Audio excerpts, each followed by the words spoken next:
Shalom dan salam damai buat semua jemaat BM Taman Tunku Bahasa Malaysia yang dikasihi di dalam Yesus Kristus. Kerana kebaikan dan kemurahan Tuhan, kita sekali lagi dimampukan untuk bersama kita menyambut Hari Keluarga BM Taman Tunku Bahasa Malaysia bagi tahun 2025. Dan jemaat sekalian, seperti yang kita saksikan, saya sekarang berada di lokasi di mana di tempat ini pada tahun lepas kita telah mengadakan sambutan Hari Keluarga kita, dan sekali lagi lokasi yang sama kita pilih untuk kita sambut Hari Keluarga BM Taman Tunku Bahasa Malaysia bagi tahun 2025. Sebagai maklumat kepada jemaat semua, kita akan mengadakan Hari Keluarga kita pada 3 Mei 2025 bersamaan dengan hari Sabtu di sini di tempat ini, iaitu di Esplanade Luwak, dan rancangan kita atau cara kita akan bermula seawal jam 6 pagi. Untuk Hari Keluarga pada tahun ini, aktiviti yang ada adalah termasuk pujian penyembahan, senam aerobik, sukaneka dan juga permainan, cabutan berkat, memanggang, dan tentu sekali kita semua akan menikmati pelbagai juadah yang istimewa. Dan kepada jemaat semua, kita juga akan mengadakan cabutan berkat bagi tahun ini, dan sekali lagi kita sangat mengalu-alukan bagi jemaat untuk menyumbang hadiah bagi cabutan berkat ini. Cabutan berkat ataupun hadiah bolehlah dalam bentuk barang keperluan harian, barangan elektrik, hamper, produk perapian ataupun kecantikan diri, wang tunai, makanan yang telah dibungkus ataupun pakaian. Bagi jemaat yang berkerinduan untuk menyumbang bagi hadiah ini, bolehlah hantar ke gereja selewat-lewatnya sebelum atau pada hari Khamis 1 Mei 2025. Bagi yang ingin menyumbang juga, sebarang pertanyaan, sebarang info yang ingin kita dapatkan, kita boleh hubungi jawatan kuasa yang telah dilantik bagi yang mengendalikan hadiah cabutan ini, iaitu di Kenduria di nombor 016 854 1146, ataupun Deacon Emily 013 560 7223, ataupun Deacon Monica di nombor 016 577 3012.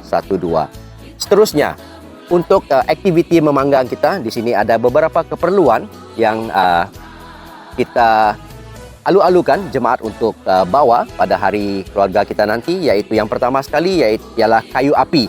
Sekiranya jemaat ada menyimpan simpanan kayu api di rumah, bolehlah bawa bersama untuk kita bantu, kita gunakan untuk keperluan memanggang tersebut pada hari keluarga kita nanti. Seterusnya, jika kita ada memiliki set pemanggang mudah alih dalam apa bentuk, baik dia drum, baik yang diperbuat daripada steel, kita boleh bawa bersama juga supaya lebih ramai kita dapat memanggang pada hari tersebut nanti. Dan termasuk juga kita perlu membawa peralatan memanggang kita sendiri, seperti penyepit, dulang, dawai atau jaring, dan juga kapak yang kita akan gunakan untuk membelah kayu api pada hari tersebut.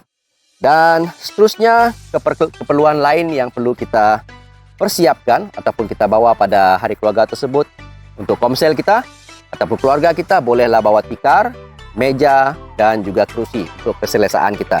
Jika ada jemaat yang memiliki kanopi atau kemah, boleh juga bawa bersama supaya kita ada tempat berteduh pada hari tersebut. Sebarang keperluan lain juga kita boleh bawa untuk keselesaan anak-anak dan juga keluarga kita. Dan ingat, kita perlu gunakan pakaian yang sesuai dalam cuaca seperti sekarang yang tidak menentu, kadang-kadang panas, kadang-kadang hujan. Kita perlu menggunakan pakaian yang sesuai. Bawa air yang mencukupi, dan semasa kita mengadakan hari keluarga tersebut, dalam kita berseronok, kita perlu juga pantau keadaan keselamatan kesihatan diri kita, anak-anak, dan juga keluarga kita sebelum, semasa, dan selepas program itu nanti. Dan tentu sekali kita berada di tempat awam, kita perlu menjaga kebersihan, dan kita perlu bersihkan station di mana kita berada setelah selesai program nanti.